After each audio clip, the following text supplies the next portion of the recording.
Welcome back, my favorite artists. Today in art, we are going to celebrate the life of Martin Luther King Jr. by drawing a portrait and creating a background inspired by his great words. So you'll see some great books, some references in my virtual classroom and slideshows. You could just use one word. You could do peace signs in the background. I'm going to make a rainbow of different skin tones after I do my portrait first. So let's begin by drawing a portrait of Dr. King. We're all just going to try our best. Portraits are hard. Drawing people in faces is a challenge, but we only get better by trying our best. And this is a way to honor him. So please don't get frustrated. Just do the best you can. And I know he would love it and his family would love it. And it's important to celebrate this week. All right, so I'm gonna begin, or I did begin with pencil. I'm now gonna go over it with marker. So for your portrait, I want you to begin by drawing an oval.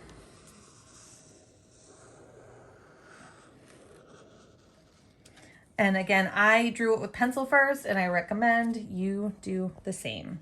So after I did this, I then went and I began his hairline. He had a pretty unique hairline before the lineup. He kind of, I think, sparked the lineup fashion. It's almost like his natural hairline. So I find that I drew the hairline first. And remember, your hair takes up a lot of your head. Everybody's, not just Dr. King. So I want to make sure you draw enough hair on top of Dr. King's head and then color it in.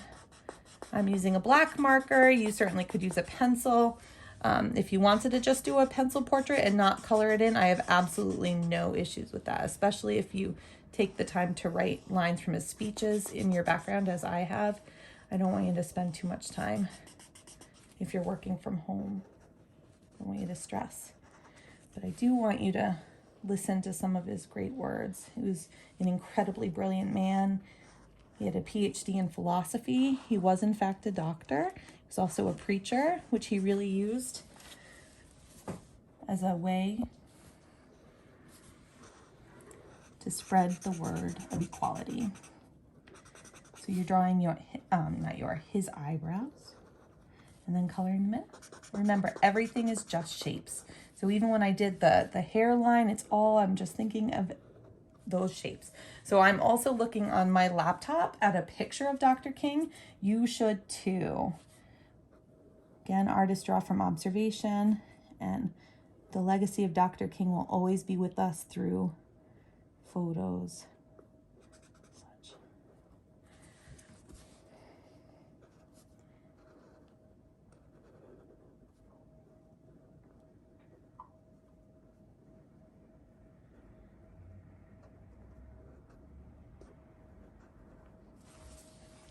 And give him a little bit of an eyelid. Remember the nose, right in the middle, and it's 3 bumps coming up. Okay. Now, Dr. King was famous for his mustache. So I need you to remember to do that. We in library this week heard a cool comic on Dr. King, and I noticed they included his mustache even when he was a boy, which I know a lot of kids were confused by, but I thought was pretty cool because it's really his iconic look. Mine got lopsided because I did it with marker first, so make sure you do pencil first. That's all right. Sometimes facial hair can, depending on the trim of the day, come out lopsided anyway. Right.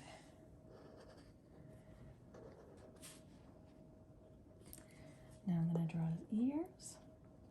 I don't want to forget that. I did forget it on the other side. I'm noticing my pencil drawing. His neck. And he really always dressed really nicely. He always had a suit and tie on. Not always. Sometimes I came across, searching images, a really cool shirt he was wearing with a seahorse on it. Part of me wanted to do that image, but it really didn't fit his legacy as much as the suit and tie does. So I'm representing him that way. Oh, my marker's trying to run out. A nice hack, if your marker at home is starting to run out and you really want to finish your drawing, you can always just dip it. If it's watercolor markers, it doesn't work for Sharpie. You need a special alcohol to do it. But if your watercolor, like Crayola markers, are running out, you can just dip them in a little water. Sharpies, you need alcohol, which appropriate or safe. All right, let's check it. All right, I'm gonna have to switch to a different pen now. So I have my portrait of Dr. King done. Again, I started with the oval for the head. I always work from the top down. I did his hairline, his eyebrows, his eyes, his nose, his iconic mustache, lips, neck, button-up shirt with a tie, and jacket. Now I'm gonna start to incorporate his great words. And I'm using a pen. You can just do it in pencil if you want and go over it with marker or however you want to work. For this, really, you can use whatever material you would like. So some of my favorite lines from Martin's speeches that I want to include was, of course, the top line in schools we're most familiar with, the I have a dream. So I just wrote here, I have, and then on the other side, my first rainbow line, a dream. And then I came down and I wrote one that is really hitting me now. It's so funny. I think it depends on where we are in the world. Injustice anywhere is a threat to justice everywhere. I feel like that's pretty powerful right now in some of the things happening in our country.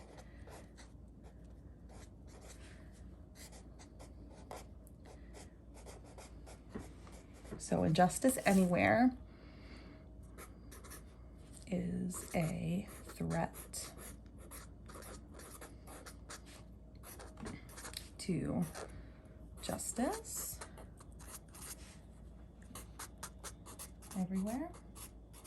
Again, we call them big words because you have to take a minute to think about really what that could mean.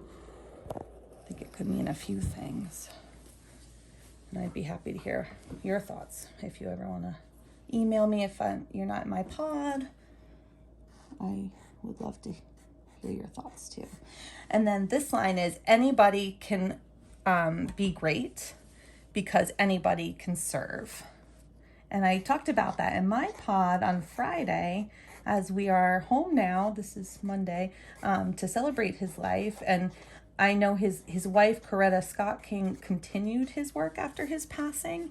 And she, when Ronald Reagan created our holiday for Martin Luther King, she said she would just like people to use this day to serve. So that could be serving the cause of racial justice or social justice that Dr. King fought for, but it also could be, as I said in class, just helping at home. Right now, I'm not too comfortable going out in the community and serving, but maybe you could do small changes by making something easier at home for your parents.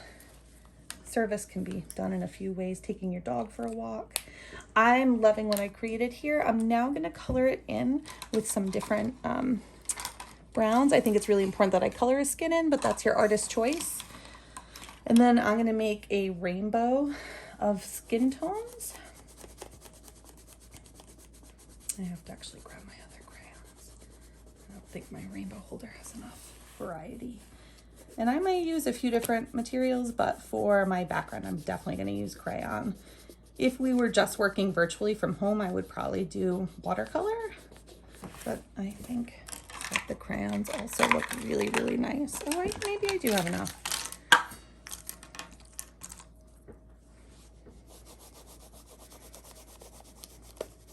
Remember coloring expectations?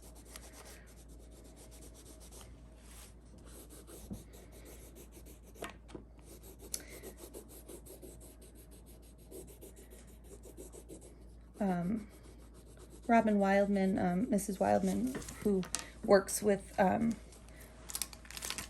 Nonviolent Program at URI and the state of Rhode Island, has shared some resources too that I'm going to include on my slideshow. I hope you take some time to check it out if you can. I would certainly appreciate it. I think right now we need to look at the works of Dr. King and Mahatma Gandhi now more than ever, and just the different pillars of nonviolence.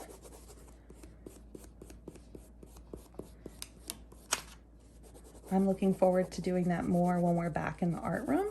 I know I had started it after hearing Mrs. Wildman speak at orientation a couple of years ago. I can't wait to do more. So there I have my rainbow, and then I'm going to make it like the sun setting in the background. Oh, my crayon broke.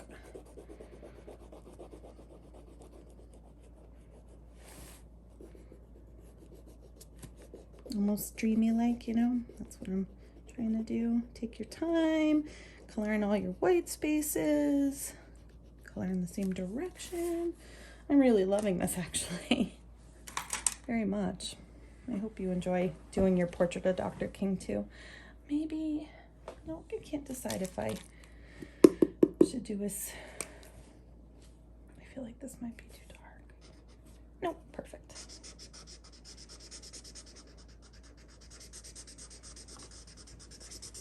And I know I'm spending a lot of time coloring more than I usually do in videos, but I really want you to see me complete this project. I won't color in his clothing or the sky, but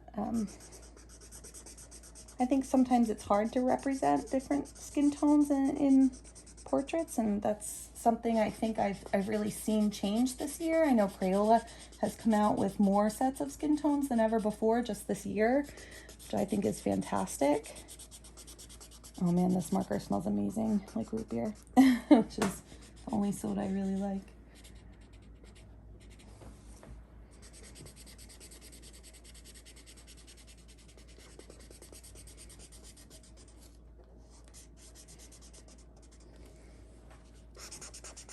So remember, I know I talk about this in class a lot, but I don't want you to forget, you never want to color the insides of the eye. You definitely want to always make sure you keep that white. You know, that can be really tricky, and color really slowly in that vicinity or area.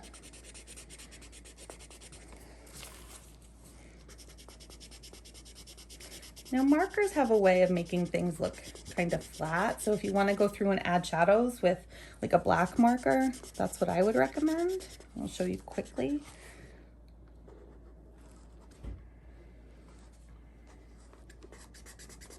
Now I know I'm changing directions a little, but that's to kind of go along with the planes of the face. And notice I'm turning my paper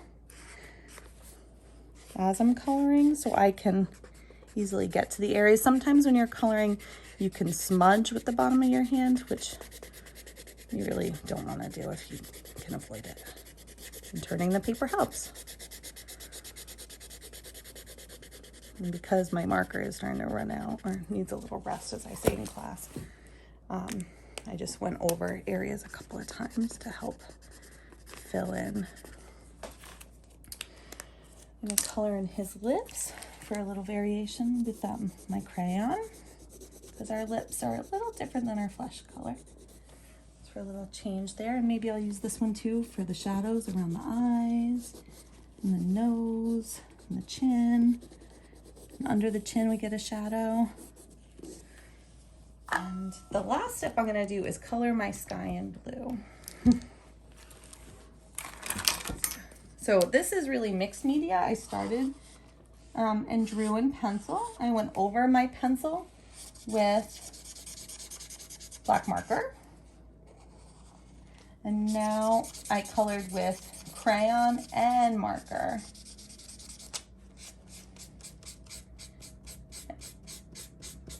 I use both. Now markers, the direction of your coloring matters more than anything else. It can really ruin a drawing. I've even done it. If you switch directions with marker, you can really see it. You can never really quite get rid of it. So remember to color in the same direction or as close as possible. I know I even switched it up a tiny bit while coloring his face, but with purpose, like to create the illusion of shadows under his eyes. So I thought I knew quite a bit about Dr. King, but through creating this lesson for you, I learned so much more. I really didn't realize until recently that he pursued faith really as a means of pursuing his education in nonviolence and social justice. So again, portraits of Martin Luther King Jr. to commemorate the celebration of his birthday, which was actually last Friday, but the holiday is on Monday. I can't wait to see what you create. I can't wait to see what lines from his speeches or letters you choose to include. Don't forget to put your name on it and upload it to your classroom page. Be well, guys.